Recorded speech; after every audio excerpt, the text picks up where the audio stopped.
সকাল 11টা আজই বিধানসভায় শপথ নিতে চলেছেন জয়ী প্রার্থীরা।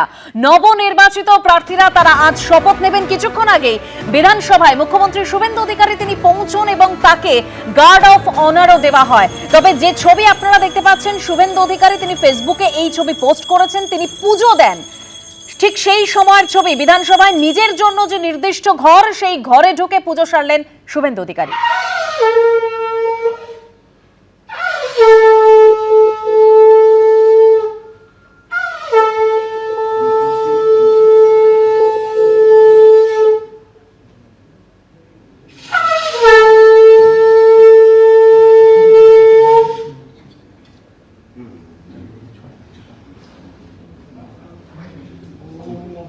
পবিত্র মহাসংস্থান গতবিভাগ জশ্বরের কুণ্ডলিকাক্ষণ সৌভাগ্য ভঙ্গর সূচি ওম সূচি ওম সূচি ওম সূচি।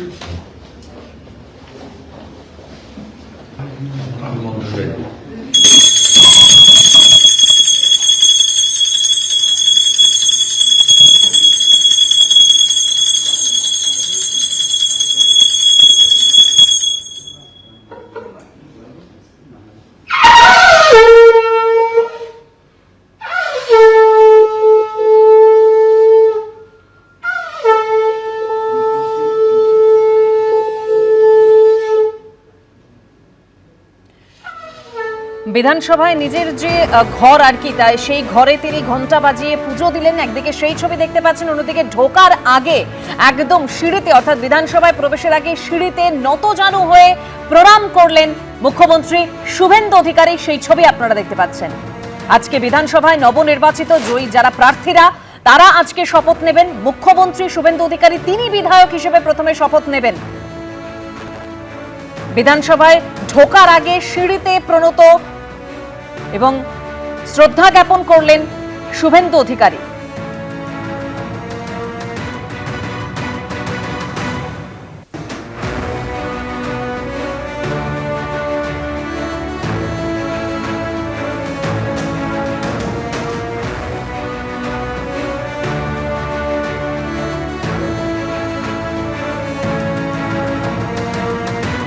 আজ বিধানসভায় যাওয়ার পরে তাকে গার্ড অফ অনার দেওয়া হয়, অর্থাৎ শুভেন্দু অধিকারী মুখ্যমন্ত্রী তিনি আজকে বিধানসভায় বিধায়ক হিসেবে শপথ নিতে চলেছেন।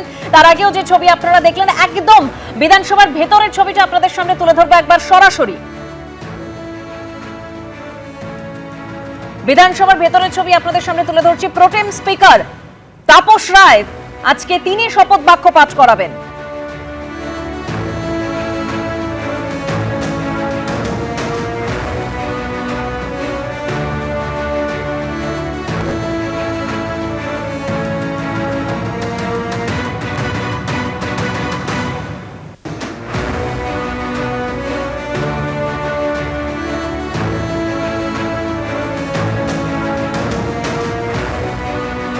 জয়ী প্রার্থীরা আজকে শপথ নেবেন বিধানসভায়। তার আগে মুখ্যমন্ত্রী শুভেন্দু অধিকারী তিনি বিধায়ক হিসেবে শপথ নেবেন। প্রত্যেকেই নিজেদের আসন গ্রহণ করছেন। যে ছবি আপনারা দেখতে পাচ্ছেন, প্রোটেম স্পিকার তাপস রায় তিনি শপথ বাক্য পাঠ করাবেন।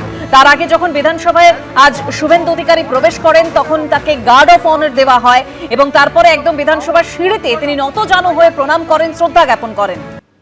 প্রশ্ন ফাঁসের জেরে বাতিল হয়ে গেল ৩রা মে হওয়া নিট পরীক্ষা। দেশ জুড়ে ডাক্তারিতে স্নাতক স্তরে ভর্তির পরীক্ষা বাতিল করল ন্যাশনাল টেস্টিং এজেন্সি। কবে ফের পরীক্ষা শীঘ্রই জানাবে ন্যাশনাল টেস্টিং এজেন্সি। প্রশ্ন ফাঁসের ঘটনায় ইতিমধ্যে সিবিআই তদন্তের নির্দেশ দেওয়া হয়েছে। ডাক্তারির প্রবেশিকায় ফের প্রশ্ন ফাঁসের রোগ। প্রশ্ন ফাঁসের জেরে নিট ইউজি পরীক্ষা বাতিল করল ন্যাশনাল টেস্টিং এজেন্সি। বাতিল হয়ে গেল দেশ জুড়ে ডাক্তারিতে স্নাতক স্তরে ভর্তির পরীক্ষা। एक बार नीट का एग्जाम होता है, मतलब हर साल के अंदर एक बार, और वो भी पेपर आप बता रहे हो कि अब लीक हो गया पेपर। ৩রা মে মেডিকেলের এই সর্বভারতীয় প্রবেশিকা পরীক্ষা হয়। পরীক্ষায় বসেন প্রায় ২২ লক্ষ পরীক্ষার্থী। তারপরই প্রশ্নপত্র ফাঁসের অভিযোগ সামনে আসে।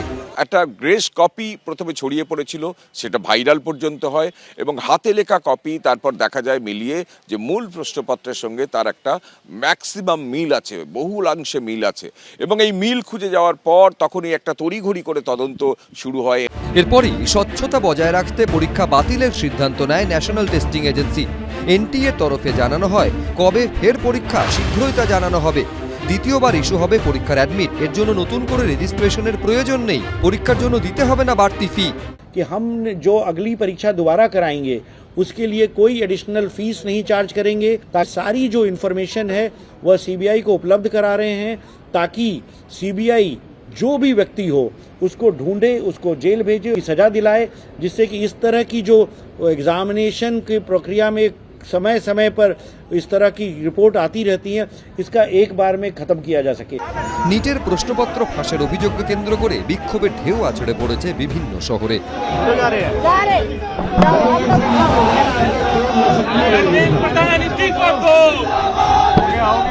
দিল্লির এনটিএ অফিসে বিক্ষোভ দেখায় ন্যাশনাল স্টুডেন্টস ইউনিয়ন অফ ইন্ডিয়ার সদস্যরা।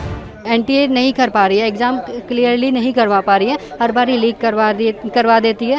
अब हमें एनटीए पे ट्रस्ट नहीं है। পরীক্ষা বাতিল হওয়ায় ক্ষোভ আছড়ে পড়েছে এ রাজ্যের পরীক্ষার্থীদের মধ্যেও।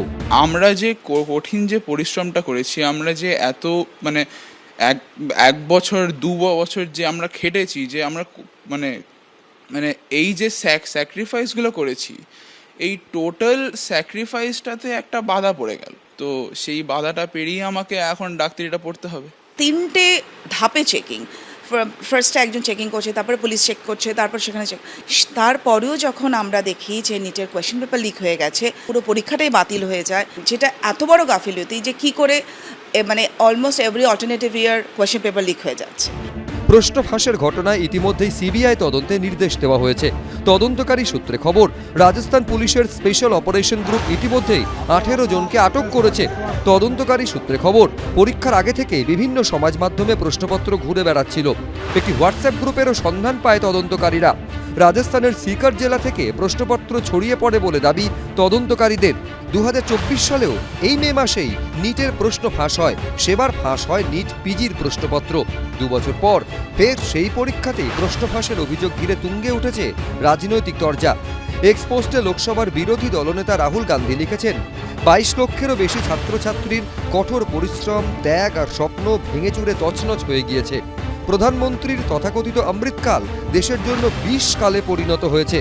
পরীক্ষার বেনিয়মটা আমরা বলতে পারি, কিন্তু এটা কিন্তু পরীক্ষার দুর্নীতি বলা যাবে না, কেন বেনিয়মটাই তো ধরেছি আমরা। পরীক্ষা যদি এই বেনিয়মের পরেও কোনো সরকার ধরতে না পারতেন এবং তারপরে পরীক্ষা হয়ে যেত, কিছু ক্যান্ডিডেট পেতেন, কিছু ক্যান্ডিডেট পেতেন না, সেখানে কিন্তু দুর্নীতির শুরু। আটকানো গেছে এবং সেটা পরীক্ষা বাতিল হয়েছে। প্রশ্ন ফাঁসের এই জাল কত দূর বিস্তৃত, কারা কারা এর সঙ্গে জড়িত, সেই প্রশ্নের উত্তর খুঁজছেন তদন্তকারীরা। কৃষ্ণেন্দু অধিকারী, সন্দীপ সরকার, এবিপি আনন্দ। এবিপি আনন্দ, এগিয়ে থাকে, এগিয়ে রাখে।